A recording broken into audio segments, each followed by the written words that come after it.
Good morning, guys. This is me, Rusty 78609, Central Texas, USA. It is 10:17 a.m.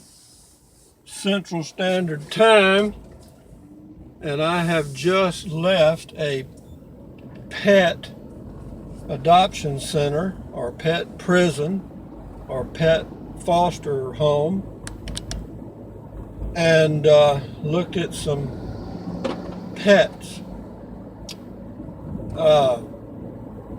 Very enlightening, very enlightening.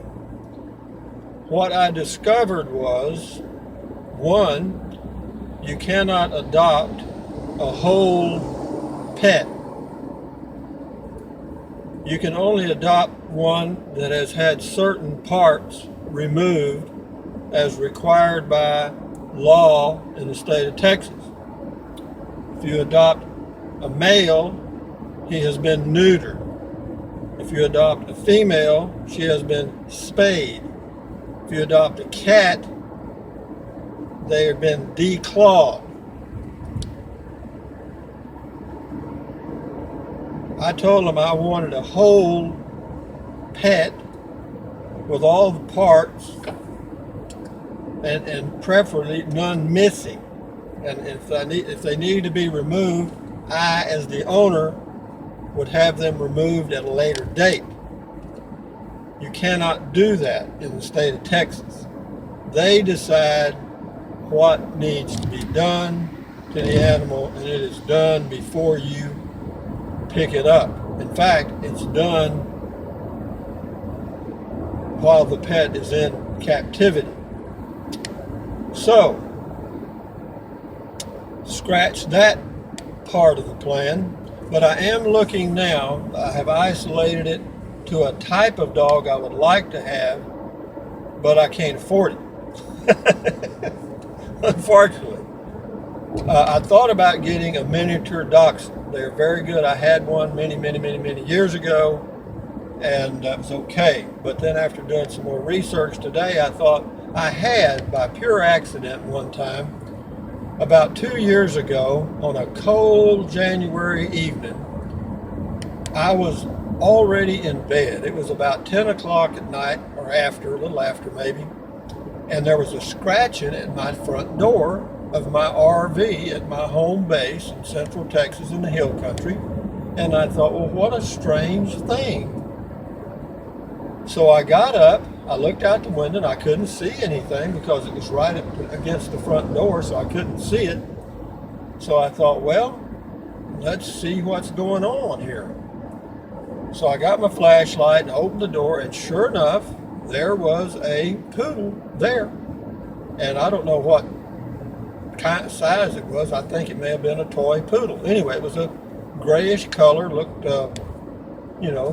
okay, and had a little collar on. And I live in the middle of nowhere, and for a dog to show up and scratch at my door is awfully strange.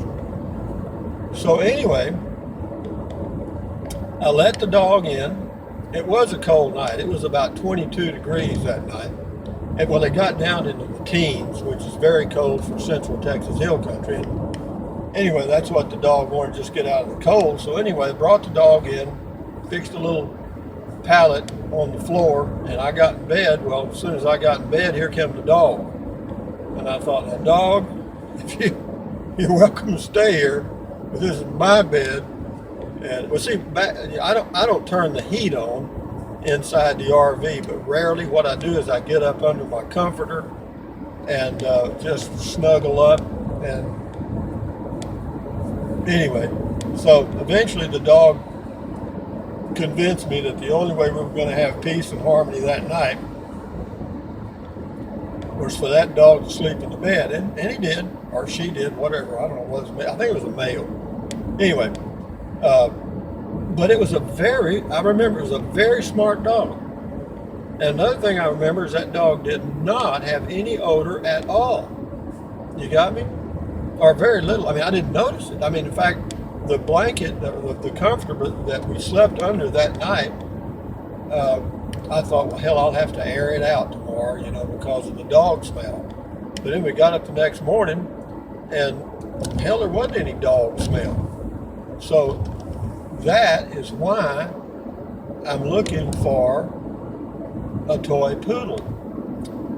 But finding one will be the trick because they are expensive. They're expensive. I looked on the internet, but anyway, back to the one that came in the house that night. You're probably wondering what happened. What was the end of that story? And I'll tell you, because I should have kept that dog. Really, that was a very smart, well-mannered dog. Wherever it came from, that dog used to sit on. It would sit on the floor, and when I was moving around, it just watched me. And very attentive. Didn't bark at all. And I thought it was just a really nice dog. And I thought about keeping it, but at the time, everything is a matter of timing, okay? Well, the timing wasn't right. So I figured that it was somebody's dog and they were looking for it because it did have tags. And anyway, so I contacted the only thing that was open, it was on a Sunday morning the next morning, so the only thing I could find open was the police department in Marble Falls. I contacted them, and I gave them the number off the tag. Somehow they were able to run down the fact that there was some people that owned it, and they would contact them and so forth. But anyway, I ended up taking the dog to the police department in Marble Falls, and it got returned to their owners. And anyway, they said there was a reward. Not worried about the reward. I was more concerned about getting the dog out of my house at that time. But anyway, so that taught me one thing, and I remembered it. That was a damn smart dog. And I tell you what else. In 24 hours time that we were together, approximately, that dog bonded with me because when I got out that morning to get in the car, that dog knew exactly what to do. Just jumped right in, got in the other seat, and sat there looking out the window like a trained professional. And when we got to the police station, I told the policeman inside, you had to go into a waiting room first. It was all, the usual shit. And so I told the policeman, he says, well, is the dog aggressive? I said, no, hell no. I said, the dog is very unaggressive because it never even barked. Well, anyway, the policeman came out to the car to get the dog, and I want you to know that damn poodle went bananas. I mean, that was all of a sudden became the most aggressive animal I have seen in a long time. I mean, biting, snapping, barking, the whole bit. And I told that police officer, I said, man, it must be something in your karma because, or your vibes that you're putting out because never did that with me. Well, anyway, finally we got the dog under control. Later on, I was told that people came and got the dog. But that's why I'm looking for a toy poodle. Now, or I guess I'm going to have to go to option 2 because the toy poodle thing is not going to probably work out because I checked on the internet and the cost of a toy poodle is anywhere from $800 to $2,000. I ain't going to, that's out. So, option 2 is to just look for a stray dog in my area that's one, because I see them all the time. Naturally, this morning, while I was thinking about pets, it occurred to me, I thought, well, I just found one of these old strays. I didn't see a single stray dog. Not one. Usually I see 2 or 3 every morning. This morning, because I'm looking, I didn't see crap. But I'll kind of keep my eyes peeled and look out for a stray dog and an old junkyard type, because they usually, what happens, you go out and spend a lot of money on a dog and somebody steals it, okay, because they know it costs a lot of money, and the first time that dog got out, because I'm not going to chain it up and all that crap, I'm going to let the dog be a dog, and I want a whole dog, you understand? If it's a female, I don't really want a female. I want a male, and the reason is I don't want to fool with the females when they come in heat. All the neighborhood dogs are in the area and barking and crap, and then next thing you know, you got a litter of mixed pups to do something with. So we'll stick with the males, a whole one if I can find one with a tail, normal, regular tail. I don't want the tail bobbed. mean, I want a whole dog from front to back, you know.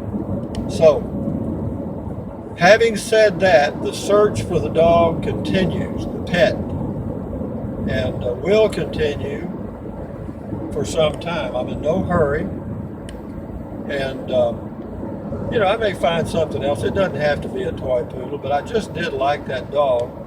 It didn't have odor, and I've checked on the internet, and you know, as long as you bathe them correctly every 2 or 3 months, you know, you really clean that fur, you're not going to get a doggy odor. They are an intelligent breed, which is good. I mean, at least there'll be one intelligent thing in my RV. I know what you're thinking. Some of you with a sense of humor took off with that, didn't you? So, yeah, intelligence in my RV would be a big step up. But anyway, it's interesting to have this project to do, and I will follow through on it from day to day. But at the pet prison or the pet foster home or the whatever you call them, they are so bureaucratic, and that I would, first of all, you know, they're not free. You don't just go in and pick up a dog and say thank you. No. You pay for the neutering or the spaying of the animal. You have to pay for that. That can be anywhere from $30 to $100. Then you have to pay for the vet fees, whatever they happen to be, for their shots, to get their tags and all that. So the girl told me it could be anywhere from $100 to $250 to adopt a pet. And I said, well, that's fine. I said, if I could adopt a whole one, then, you know, we might have something to talk about. She didn't understand what I was saying. When I said a whole dog, it was like, no, it went over her head. I mean, and that's nothing wrong with that. She's not used to dealing with old crackpots. You know, she's used to dealing with normal people that don't ask any questions and accept whatever they're told. And I've always been one that questioned authority, and I always will be. I'll go out doing that, and I think a lot of people should question the hell out of it. If somebody tells you that, well, you know, this is it. Why? Because they say it is. Who's they? You'll find that a lot of people don't even know why they enforce the rules they do, particularly policemen. But be careful with that, because the next thing you'll end up in is jail for having said something abusive to a law enforcement officer. So, what else is happening in the world?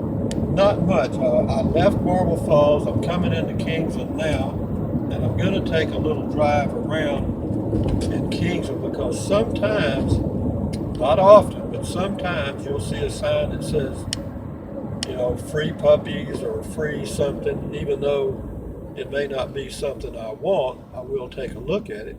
But I think my best option now, for the way I look at it right now, and I really do look at options, is I have the option of spending the money and getting the exact pet that I prefer. Now, I could be making the wrong choice there, and the pet that I get is not like the poodle that strayed up to my house, that it is a poodle, but it has a totally different personality. Do pets have personalities? Yes, absolutely. You know, some are hyper, some are not. You know, some sleep all day, some bark all day. You know why that is? Just the way they are. So here we go here. What are we doing here on time? Has it been on too long? Yeah, it's been on a while. But be that as it may, I am in the process of locating a pet, preferably a toy poodle, because I need a small animal to fit in my RV. And hopefully once I get it accustomed to being around the RV, then I can, you know, leave it out, you know, most of the day, so that it's not constantly underfoot, so to speak. And I don't want the animal to run off. And that's why I hate to go spend a lot of money that I really don't have on a pet because I've just never had much luck with pets, okay? I mean, I haven't had that many, but it seems to me that the people that go out and spend $2,000 on a pet sometimes end up either the pet runs off, somebody steals the pet, or the pet comes down with some freaky illness and goes to dog heaven. So, but anyway, this is Rusty 78609, now in Kingsland, Texas, USA. And I am looking for a pet. And we will work this out in the next month or so. Anyway, you guys have a great day.